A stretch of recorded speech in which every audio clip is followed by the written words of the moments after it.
Bienvenue sur Africa 24 dans la nouvelle édition du Non-Stop Info. Voici les titres de l'actualité. L'Érythrée célèbre ce vendredi ses 26 ans d'indépendance. Malgré la reprise des relations diplomatiques avec les pays voisins, l'Érythrée reste l'un des pays les plus oppressifs d'Afrique. La Côte d'Ivoire devrait enregistrer une croissance de 7,5% en 2019, une croissance portée par une filière cacao qui dope les exportations et de bonnes performances concernant le taux d'inflation. Et puis portrait de la créatrice tchadienne Solkem Garbatna, la styliste fait la promotion de la culture tchadienne grâce à la mode, un domaine qu'elle veut mettre au service de la lutte contre le chômage des jeunes. L'Érythrée célèbre ce 24 mai ses 26 ans d'indépendance, un anniversaire dans un contexte d'amélioration des relations avec les pays voisins. Toutefois, le pays est toujours confronté à diverses formes de répression gouvernementale. Nathalie Moore et Ameneji.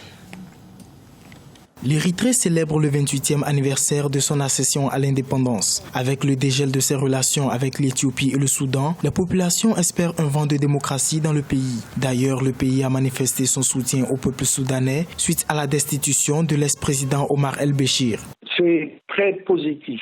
Je comprends, ils étaient en désaccord avec lui et c'est normal qu'ils enfourchent le nouveau cheval. Je regrette que l'Union africaine n'ait pas pris le coche avant. Sur le plan interne cependant, diverses formes de répression gouvernementale subsistent. Les libertés politiques et individuelles sont encore menacées dans le pays. Certains observateurs érythréens estiment que ces valeurs sont prématurées pour cet État à peine sorti de 20 années de conflit. Il y a de superpuissances qui entourent l'Érythrée et qui ont pris l'Érythrée sous leur coupe. Ils ne vont pas laisser faire un changement brutal en Érythrée. C'est devenu un enjeu stratégique majeur. L'Érythrée est indépendante depuis le 24 mai 1991, une autonomie gagnée après une guerre d'indépendance qui a opposé les séparatistes érythréens au gouvernement éthiopien dès 1961.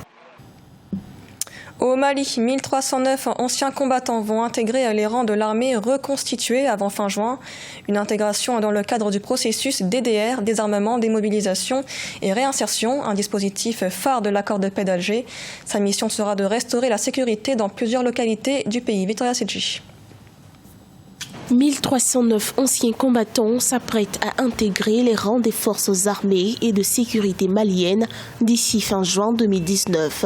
L'armée reconstituée est une disposition phare de l'accord pour la paix issu du processus d'Alger. Elle permettra aux forces de mieux se déployer dans plusieurs localités du pays pour restaurer la sécurité.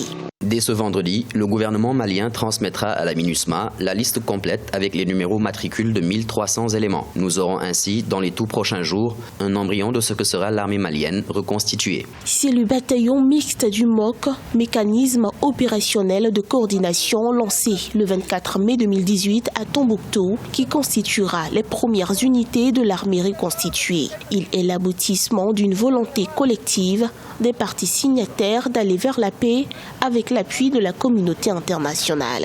Il y a vraiment une question de confiance qu'il faut créer entre ces intégrés et, disons, les frères d'armes qui étaient déjà là. Parce que parmi ceux qui sont intégrés, il y en a qui étaient déjà dans l'armée régulière et qui avaient rejoint la rébellion. Donc, oui, au gouvernement de faire en sorte qu'il y ait vraiment la confiance entre les deux camps, que il n'y ait pas dans l'armée des gens qui se réclament d'eux ou d'eux. L'opérationnalisation de ce processus débute dès ce vendredi 24 mai 2019, selon la médiation internationale qui espère pouvoir obtenir un décret d'intégration dans les plus brefs délais. La Côte d'Ivoire devrait enregistrer une croissance de 7,5% en 2019, une croissance en légère hausse portée notamment par les exportations. En 2018, la filière cacao a rapporté 389,8 milliards de francs CFA au système fiscal. Ameneji. Selon le ministère de l'Économie et des Finances, en 2019, la Côte d'Ivoire devrait enregistrer une croissance économique de 7,5% contre 7,4% pour 2018. Depuis la fin de la crise politico-militaire en 2011, le pays enregistre un taux de croissance annuel moyen de 8,6%, le hissant au rang des économies les plus attractives du continent. Ces derniers temps, la Côte d'Ivoire a étendu sa gamme de produits beaucoup plus au niveau de la valeur ajoutée. La Côte d'Ivoire a fait beaucoup d'efforts en matière d'infrastructure qualité, ce qui a donné plus d'emphase aux produits ivoiriens sur les marchés d'exportation. Les principaux indicateurs macroéconomiques de la Côte d'Ivoire font état d'un accroissement satisfaisant avec le cacao qui dope les exportations. En 2018, il a rapporté 389,8 milliards de francs CFA au système fiscal et ces mêmes recettes liées à l'exportation sont estimées à 402,1 milliards de francs CFA en 2019. Sauf que malgré cette embellie, de nombreux Ivoiriens peinent toujours à subvenir à leurs besoins et en appellent à une croissance plus inclusive. La nouvelle politique minière, la politique pétrolière ont été mises en place, mais il est important qu'elles soient en adéquation et en harmonie avec les autres aspects d'économie tels que l'agriculture et la production de cacao. Entre 2012 et 2019, le budget de fonctionnement de l'État ivoirien a doublé, passant de 3 295,3 milliards de francs CFA à 7 334,3 milliards de francs CFA. Les investissements sont passés de 641,3 milliards de francs CFA à 1907,7 milliards de francs CFA. Au Cameroun, la masse salariale augmentera de 34 milliards de francs CFA en 2019. En effet, 1058 milliards de francs CFA seront consacrés au paiement des primes ou encore des pensions, contre 1024 milliards en 2018. Une hausse de la masse salariale qui pourrait avoir un impact sur les dépenses publiques. Reportage de notre correspondante Viviane Baoken.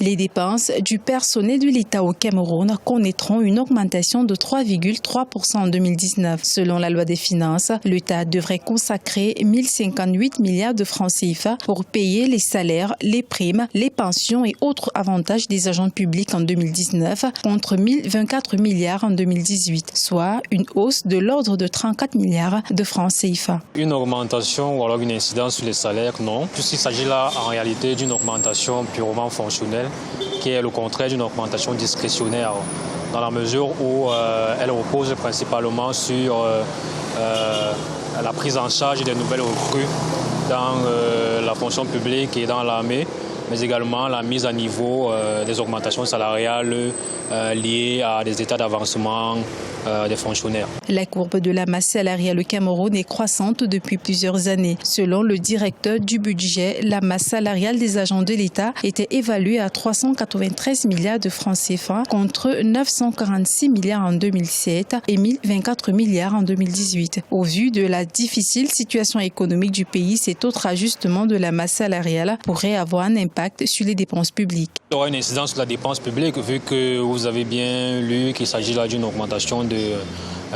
environ 34 milliards de francs CFA. Mais il faut savoir que la dépense publique n'est pas quelque chose de figé. Elle a vocation de toujours progressivement augmenter. Vu que l'économie croît, la population croît, donc les services publics également, les besoins en services publics croissent également. Entre 2006 et 2007, les effectifs de la fonction publique sont passés de 163 000 à environ 322 000 agents. Le Cameroun, qui espère voir sa masse salariale diminuer, a procédé en 2019 au comptage physique des personnels de l'État. Faire découvrir la culture tchadienne à travers la mode et le stylisme, c'est l'ambition de Solkem Garbatna, la promotrice du festival Sama Fashion Week, envisage de contribuer à la lutte contre le chômage des jeunes à travers la mise en place d'une maison de la mode et du textile. Mahamat Ramadan et Ange Nomenio. Promouvoir la culture tchadienne par le biais de la mode, c'est un rêve qui est devenu une réalité pour Solkem Garbatna. Cette jeune femme, diplômée d'ingénierie commerciale et passionnée du stylisme, est aujourd'hui la promotrice de Sama Fashion Week, l'un des grands événements artistiques du Tchad qui réunit chaque année une dizaine de stylistes africains dans la capitale N'Djamena. Pendant mes études, à chaque fois que je disais que j'étais tchadien, tout le monde me dit « Ah, le pays des rebelles, le pays de la guerre », tout ce qui a connotation négative. Donc, en réfléchissant, et un jour, j'ai fait la rencontre de Patéo, qui est un styliste de renommée. À l'entendre parler d'une manière passionnée de la mode, je me suis dit « Tiens, c'est à travers la mode que je veux promouvoir le Tchad. Pour le 10e anniversaire du festival Sama Fashion Week, prévu en 2020, la jeune promotrice ambitionne de créer une maison de la mode et du textile grâce aux partenaires publics et privés dans l'optique de promouvoir la mode. Objectif, lutter contre le chômage des jeunes. Notre vœu, notre grand vœu, c'est de célébrer les 10 ans avec une école. Donc on a commencé un jour de défilé, on a commencé à aider les femmes en leur donnant des machines pour qu'elles apprennent le métier de la couture. Aujourd'hui, nous voulons apprendre aux gens ce métier. Donc notre rêve, c'est la maison de la mode et du textile. Solkem Garbatna se définit comme une promotrice de la mode au service des causes sociales. L'essentiel des revenus engendrés par son festival Sama Fashion Week est reversé aux œuvres caritatives. Ce journal a été réalisé par l'ensemble de la rédaction. Merci de l'avoir suivi. L'actualité continue sur Africa 24.